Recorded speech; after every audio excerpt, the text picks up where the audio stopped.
What the heck is pooping, H2Os and roller bros alike? I'm your guide Q. Welcome back to Nice Girl Stories. I'm super excited to get into these subscriber submitted stories today, but I did want to announce I have nothing to do with this subreddit, but my buddy Walter Fate told me about this new subreddit called r/NiceGuyStories. I'm not sure why there wasn't one in the past, but it is here now, so if you'd like to submit your stuff there, he's going to be looking at this subreddit. I'm probably going to end up looking at this subreddit, and my inbox at qsubs@gmail.com is absolutely loaded with nice guy stories, about 750 of them. So as much as it pains me to say this, it is impossible for me to get through all of the nice guy stories in my inbox, just based on the rate that they're coming in and the amount of nice guy stories videos that I create. So if you want to copy and paste your email from the email to this subreddit, there's probably a higher chance of it being seen by me or Walter Fate or some other Reddit YouTuber that creates these sorts of videos. So just consider that. Let's get right into today's cringe. Sorry for the long intro, but I am going to link this subreddit and Walter Fate's channel in the description down below. Alright, this story comes to us from an anonymous subscriber. Hello, my dude, ready to hear some lesbian nice girl drama? I always am. So this New Year's, I had been dumped by the girl I was dating, so I was spending New Year's alone and decided to go dance it all out at a local gay bar. Sometime after midnight, this girl I'd been noticing watching me grabbed and kissed me on the dance floor. Usually I'd have been like, what? But I was 8 shots and 4 drinks in and was drunk out of my head, so I invited her back home with me and we did some devil's tango. Now, because this was just a one-night stand for me, I didn't want her to stay the night, so I asked her to leave. But before she went, she managed to convince me to exchange numbers. Now, boy, do I wish I refused. So I don't know if she really forgot her watch or if she pulled the left my thing so now you have to contact me maneuver, but either way, I couldn't just keep something as expensive as a watch, so I texted her, hey, I hope you got home safe, I think you left your watch yesterday and I'm assuming you want it back. She said it was no worries and that she'd contact me later on a meetup. It was after that it started. She started texting me stuff, like if I was lying next to you, I would hug you tight and make you hot tea, and I would be all like, cool, I prefer coffee though, to which she would say coffee is love, and then sending me obscure quotes by Picasso and stuff to which I didn't reply. A few days later she texted, that night, what happened between us? What did you think? I really want you again. To which I replied a simple, I'd rather have that convo in person, because I really don't think rejecting someone over text is nice. Another week passes and she texts me that she wants to meet at this and this time and that place, which was basically the next day. So I panicked and lied that I couldn't. She also wanted to meet late night at a bar and I just wanted to meet quickly at a coffee shop or something in the middle of the day. I gave another suggestion, but she ignored it and insisted on that place at that time, but another day. I couldn't think of an excuse, so I accepted. That watch was really causing me anxiety, and I wanted it gone. So on a slightly related note, I am mentally ill, and on the day we were supposed to meet, I had a really bad depression day, and could barely string thoughts into words despite having thought up and rehearsed my rejection. I ended up fleeing after giving her the watch and doing the rejection via text anyways, even though I didn't want to.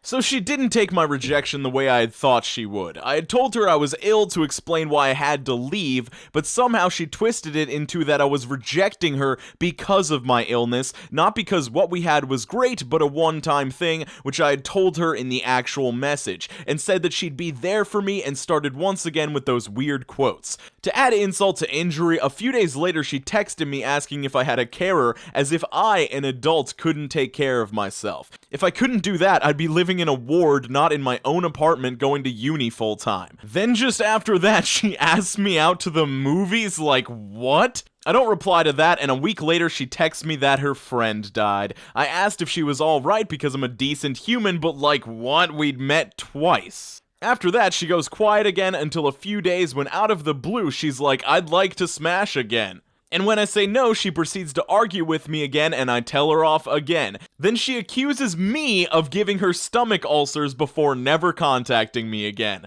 Ugh.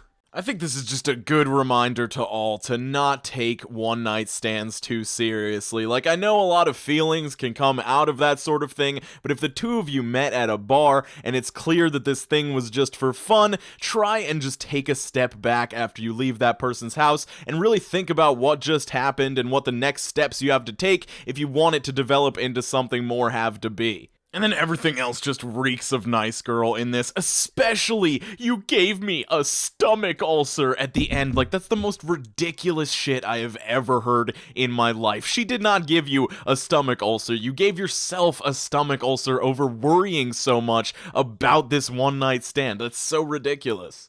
This next nice girl story comes to us from Rafaela Viola, who is a YouTuber that makes similar videos to some of the stuff that I make, you know, neckbeard stories and stuff like that. I hope I'm saying that name correctly. She has recently collabed with Hellfreezer, Fun with Failure, Walter Fate on her most recent video, so feel free to check that out. I'll leave a link in the description down below, but let's get into her story. This story is titled Nice Girl Didn't Care That I'm Straight. So this happened my freshman year of college. I met this girl with a short blue pixie cut. I'll call her Candy since it's close to her nickname. She was probably the first friend I made on campus, so in the beginning of the semester, she and her friends were the group that I stuck to. It started off innocent enough. She confessed to me that both she and her male best friend were homosexual and asked me to keep it a secret since we went to a big Christian school in the South. I agreed because I didn't want anything to happen to them. Things were chill until one day she started to say how pretty she thought I was and asked me about my past relationships. After that, she began pointing out girls in the cafeteria, saying stuff like, "I'd do her so hard, wouldn't you?" I'd just awkwardly laugh it off with a, "No, I like guys." She started acting really moody after that, and I decided I'd try to distance myself from her about halfway through the semester. She'd been kind of a hot topic on campus due to people bullying her for her blue hair.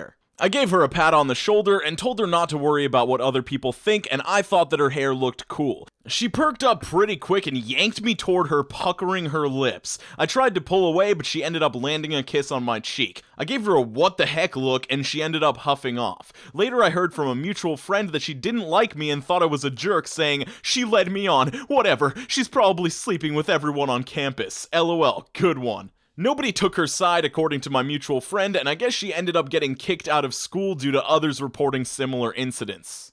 "You led me on! You said that my hair looked cool, even though you previously established that you don't even like girls." This is another story of a girl having a problem with a nice girl, but this time, this anonymous subscriber actually lives with this person. I'm a junior in college and finally decided to live off campus this year. I have 3 random roommates. We've all been living together since early August, and we all got along pretty well. However, one of the roommates, let's call her Mia, is bi. She hits on me and any friends that I bring over. I've tried to brush it off or tell her that it made me uncomfortable, but it's been getting more aggressive lately. She drinks a lot and constantly walks into my room without asking. I work from home, so she walks in on me when I'm on call sometimes and believes nothing is wrong with that. I've resorted to locking my door every time I come home. I know it's annoying, but I can deal with some of these things by finding small solutions. I'm a pretty chill person and super non-confrontational, but this weekend hit a new peak. We hosted a Halloween party this past weekend and had all of our friends come over. I'm a lightweight, so I got drunk only after a couple of drinks. Mia made it her mission to try and make out with me by the end of the night. She had already made out with half the party and joked about me being next. She would hug me and try to jokingly kiss me, but I rejected it each time. She tried to give me a lap dance when I was talking to some people. It made me uncomfortable, so I awkwardly got up and walked to our makeshift bar to get another drink.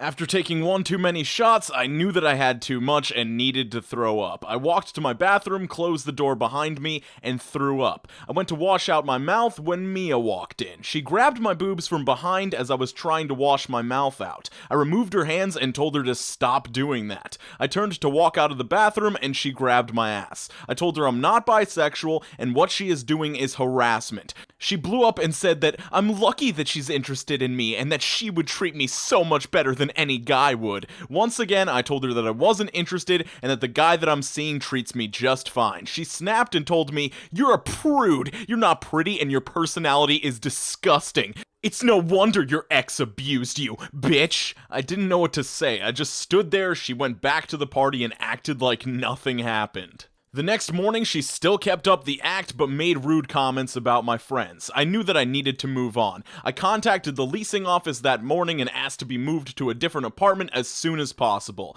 For now, I'm staying with a friend until I get placed somewhere else, and I only come home for work. Never thought I would have one of these stories. I mean, this person is just obviously a predator. Maybe I'm wrong to assume this, or maybe I'm overstepping here, but I think that sometimes people tend to be less sensitive towards girls touching girls, or guys touching guys in inappropriate ways, because it's just like a friend thing or something like that, but it is just as disgusting when it's a girl touching another girl like this, and harassing them in this sort of capacity.